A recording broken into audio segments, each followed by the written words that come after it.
According to the Colombian National Observatory of Telecommunications, Information and Societies, the great technological revolution has reached at least to 8 million of Colombian pesos, money that has been spent by people between 2009 and 2011.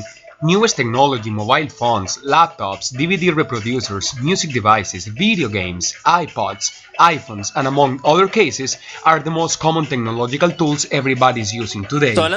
All the devices and the technological tools are periodically improving with the purpose of making people consume them and create a need based on these new technologies. The idea is that the kids and teenagers want to have this product. According to the marketing director of Unilago Mall, a famous commercial center in the Colombian capital, the consumption of technology in the past 40 years has increased 17%. For people, technology has become a basic need. For instance, a tablet, computer, memory cards, advanced printers are needed all the time. It has become a need at home offices. Therefore, the sales have highly increased. Well, on Saturdays, it is usual to have between 15 and 17,000 people.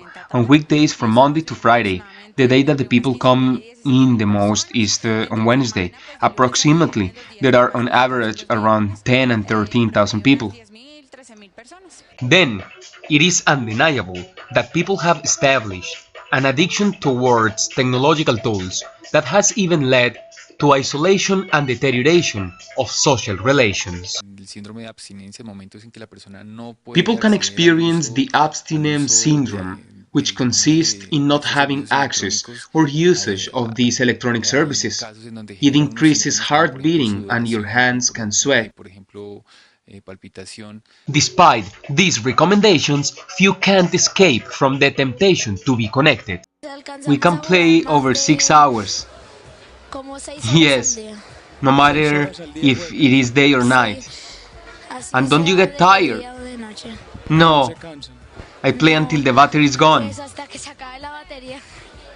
I use technological tools for more than 10 hours daily because of my job. Especially in the 21st century, people need to be by the technological side, and develop their professional field.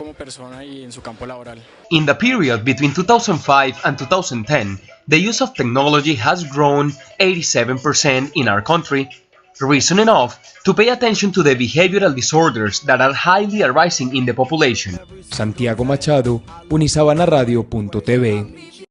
The Secretary of Mobility from Bogotá has adapted for up to 3 years 2 patios which are used to locate immobilized private cars from the city. As many of them aren't claimed by anyone, it's been decided to move the vehicles that have less time being there to a third courtyard located in the northeast side of the city. The vehicle that have been the most in the courtyard is the vehicle with plates FBV232, which was immobilized on December 12, 2003. The driver has been charged for driving under alcohol effects. The third courtyard, located in the northeast side of the city, holds up to 814 vehicles, 43 trucks and 460 motorcycles which have been immobilized for traffic rule violations. The cars are usually immobilized for people aren't carrying their vehicle's insurance, public intoxication, a broken taillight.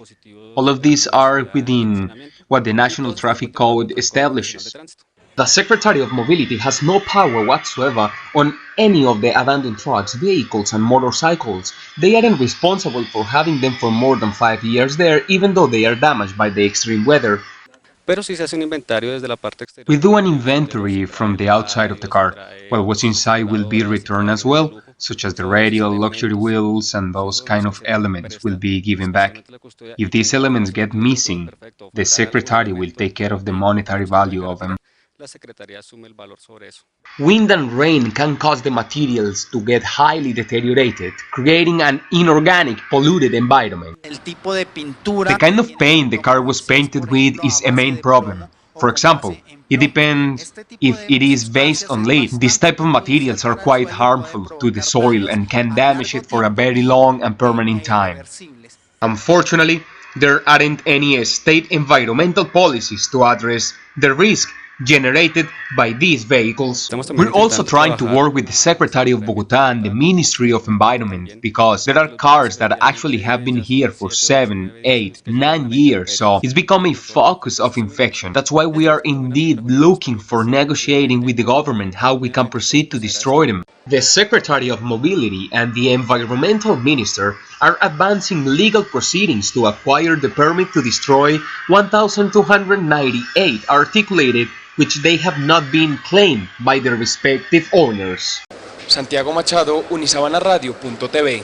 The local mayor of Santa Fe of Bogotá is conducting a pilot project to alphabetize indigenous families displaced by violence from Risaralda and Chocó states. The main objective of this project is to bring the Embera community to what are the dynamics of the city.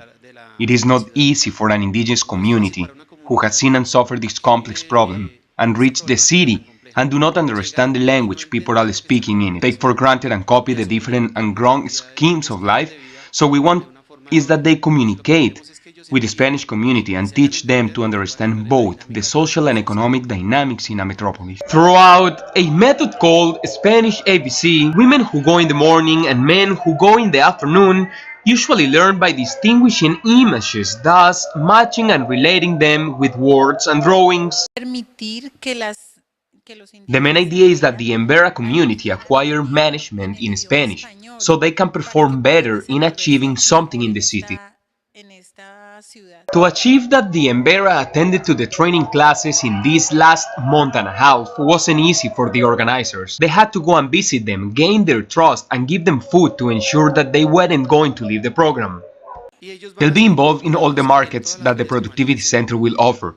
They'll go to the fair at Expo Artesanías in Corferias, the market of the colonies, and 8 more markets offered by the district. The idea would be that the indigenous community asks no longer for money on the streets. That's why with the literacy project they could sell their handmade necklaces, bracelets, and earrings. Las familias indígenas que están The indigenous families who are participating in the process come directly from Risaralda and are members of the Embera community. Santiago Machado para unisabanaradio.tv.